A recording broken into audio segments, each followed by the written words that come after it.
नमस्कार दोस्तों, स्वागत है आपका हमारे चैनल पंटाइन जी में और मैं हूं आपकी पंटाइन जी।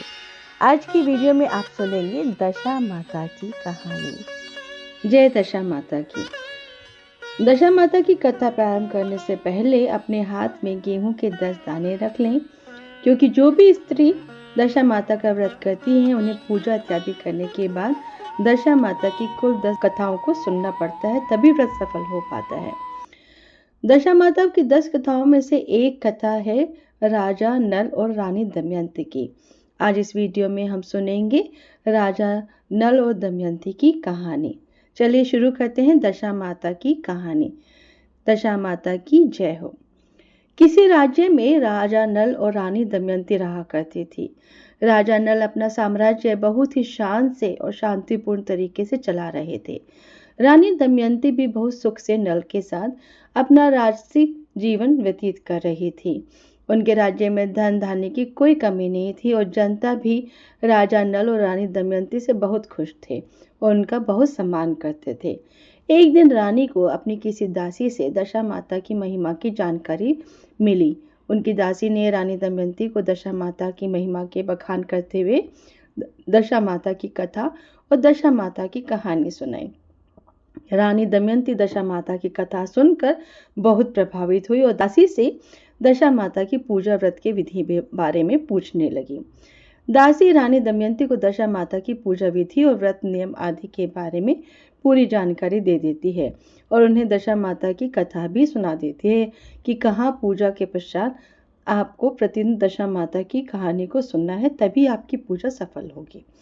अतः रानी दमयंती चैत्र मास की कृष्ण पक्ष के दशमी के दिन दशा माता के नाम से कच्चे सूत का डोरा, दशा माता का बेला भी कहते हैं, बनाती है। उस डोरे को होलिका दहन के दिन अग्नि दिखाकर अगले दिन गले में अपने धारण कर लेती है और दशा माता की पूजा प्रारंभ करती है और प्रतिदिन दशा माता की कथा सुनती और अन्य दासियों को भी दशा माता की कहानी सुनाती। चूंकि रानी दमयंती दशा माता की पूजा करती थी तो उनके गले में कच्चे सूत की डोरी एक दिन राजा नल ने देख ली और उन्होंने महारानी दमयंती के गले से वह कच्चा सूत जो दशा माता का बेला था उसको तोड़ दिया और यह कहते हुए कि एक रानी के गले में मात्र हीरे जवाहरात के आभूषण और गहने ही शोभा देते हैं, कोई साधारण सूत का धागा नहीं। ऐसा कहते हुए राजा नल ने रानी के गले से धागा तोड़ दिया। रानी बहुत दुखी होती है, लेकिन वे आने वाली मुसीबत से बिल्कुल अनजान थे। कुछ समय बीता, राजा नल की राज व्यवस्था बिगड़ने लगी। दिन प्रतिदिन उनके राज्य की संपत्ति समाप्त होने लगी। इतना ही नहीं, धीरे धीरे करके उनकी महल से पत्थर के टुकड़े गिरने लगे। राजा नल और रानी दमयंती को कुछ समझ नहीं आ रहा था कि ऐसा क्यों हो रहा है। अचानक से इतनी ज्यादा मुसीबत कैसे उनके राज्य और राजमहल में टूट पड़ी, दोनों यही सोचकर परेशान थे। राज्य की स्थिति इतनी खराब हो गई कि लोग दाने दाने को तरस गए। अंततः राजा ने राज्य त्यागने और दूसरे राज्य में जाकर धन कमाने का निश्चय किया और रानी दमयंती को कुछ दिन के लिए उनके मायके जाने को कहा। किंतु रानी दमयंती एक पतिव्रता स्त्री थी, उनके लिए उनका पति ही सब कुछ था, अतः उन्होंने जाने से मना कर दिया। इस तरह से दोनों अपना राज्य त्याग करके दूसरे राज्य की तरफ रवाना होते हैं। राजा रानी भूखे प्यासे दूसरे राज्य की ओर चले जा रहे थे। चलते चलते बहुत समय बीत गया और संध्या भी होने लगी थी, तो उन्होंने विश्राम के लिए पास के ही एक माली के पास रुक गए और उससे रात गुजारने के लिए शरण मांगी। माली का बगीचा बहुत ही सुंदर हरा भरा था। राजा रानी दोनों माली के सुंदर से बगीचे में पूरी रात विश्राम करते हैं और सुबह जब उनकी नींद खुलती है तो उन्होंने देखा कि पूरा बगीचा बंजर बन गया है। उनको समझ ही नहीं आ रहा था कि ऐसा कैसे हो सकता है कि एक ही रात में हरा भरा बगीचा बंजर कैसे हो गया।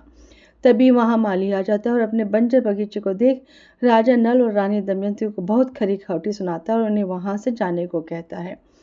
अब दोनों सुबह सुबह फिर से अपनी मंजिल की तरफ आगे बढ़ते हैं। आगे जाते जाते उन्हें एक तेलन दिखाई देती है जो कड़ी धूप भी थी, अतः उन्होंने तेलन से उसके यहाँ विश्राम करने के लिए शरण मांगी। तेलन ने अपने यहाँ रुकने के लिए सहमति दे दी और उन्हें शरण दे देती है। तेलन का पूरा घर तेल के डिब्बे से भरा हुआ था, लेकिन जब उसने देखा तो उसका पूरा तेल का डब्बा खाली हो गया था। उसको समझते देर न लगी, यह दोनों कोई अभागे हैं, था उन्हें खोजते हुए जाने को कहती है। वह बहुत गुस्सा थी क्योंकि राजा रानी को अपने यहाँ आश्रय देकर उसका बहुत नुकसान हुआ था। थोड़ी ही दूर जाकर वे एक वृक्ष के नीचे विश्राम करने लगते हैं। तभी राजा को याद आया कि उसकी बहन का घर पास में ही है।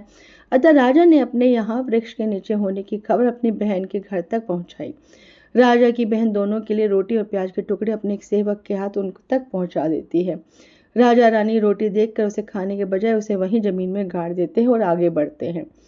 आगे राजा का मित्र मिलता है और वह उनकी दुर्दशा देख अपने घर ले जाता है और खूब आदर करता है।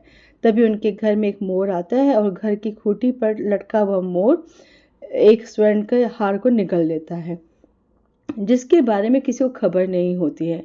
तभी राजा के मित्र की पत्नी की नजर खूंटी पर पड़ती है। वहां हार ना पाकर अपने पति से कहती है कि कैसे मित्र हैं तुम्हारे जिन्हें आपने शरण दी, उन्हीं के घर चोरी कर ली। इतना सुनते ही राजा का मित्र उसे चुप करते हुए कहता है कि उसका मित्र चोर नहीं है, आज उसकी दशा सही नहीं है, हो सकता है उसको उस हार की आवश्यकता हो, इसलिए उसने हार लिया होगा, जिसको वो बाद में हमें लौटा देगा। अपने मित्र और उसकी पत्नी की बात राजा नल और रानी दमयंती ने सुन ली थी और दोनों वहां से प्रस्थान करते हैं। रास्ते में चलते हुए रानी को स्मरण हुआ कि ये सब हो न हो दशा माता का व्रत भंग होने के कारण हो रहा है, और वो राजा से कहती कि हमारी दशा खराब हो गई है, तभी हर कोई हमारा बैरी बन गया है। राजा भी अब तक सब समझ चुका था, लेकिन दोनों के पास पछताने की सिवाय कुछ नहीं था। कुछ दिन की यात्रा के बाद वे एक राज्य में पहुंचते हैं और वहां पर राजा रानी काम खोजकर अपना गुजारा करने लगते हैं। ऐसे ही पूरा साल बीता और चैत्र माह नजदीक आता है। रानी दमयंती दशा माता की कथा पूजा व्रत करने की बात राजा से करती है। राजा भी अपनी पत्नी की पूजा के लिए और अधिक मेहनत करना शुरू कर देता है। राजा जंगलों से लकड़ी काटता और उन्हें बाजार में बेचकर जो पैसा कमाता उसी से दोनों का गुजारा होता था। चैत्र मास का कृष्ण पक्ष की दशमी नजदीक आ जाती है। राजा अब और लकड़ियां काटता है और उन्हें बेचकर धन को कमाता है। उसका वह दशा माता की पूजा सामग्री घर लाकर अपनी रानी दमयंती को दे देता है।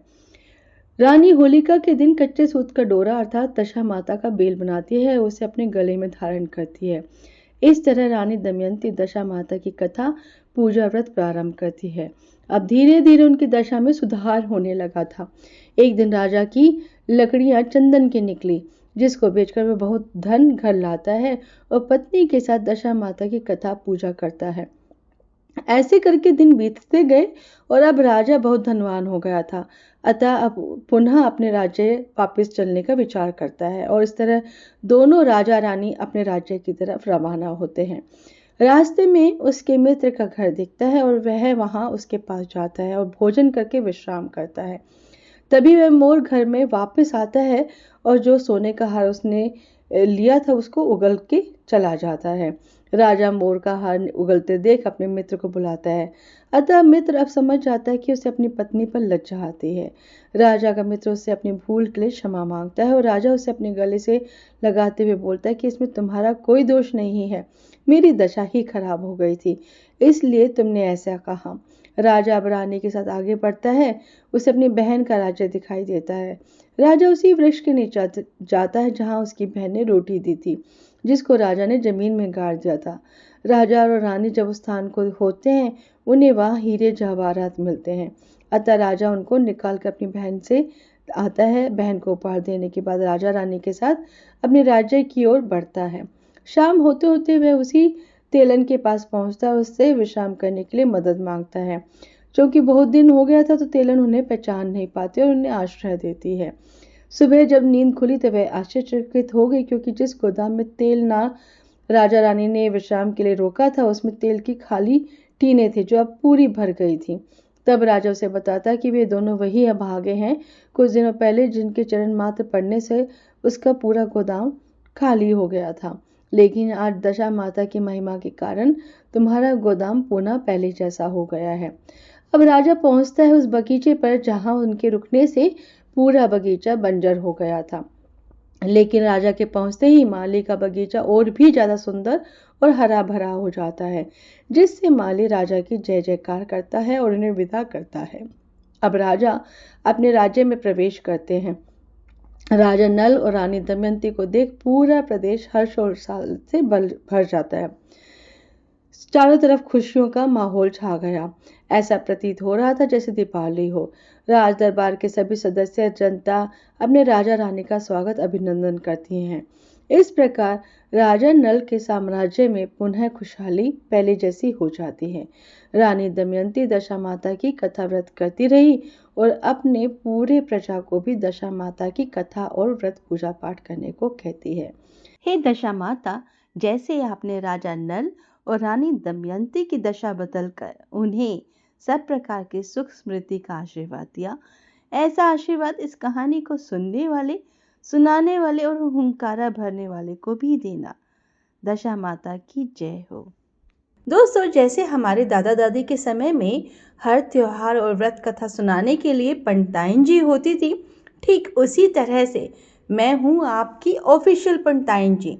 हमारे इस चैनल पर आपको मिलेगी हर व्रत त्योहार की कथा, पूजा विधि और विशेष उपाय। जैसे हर कथा के अंत में पंडित जी को दक्षिणा दी जाती है, वैसे ही आप भी दक्षिणा में मुझे थोड़ा सा प्यार और मेरी हर वीडियो को एक लाइक और शेयर कर दीजिएगा। अगर आप इस चैनल पर नए हैं तो इस चैनल को सब्सक्राइब जरूर कीजिएगा।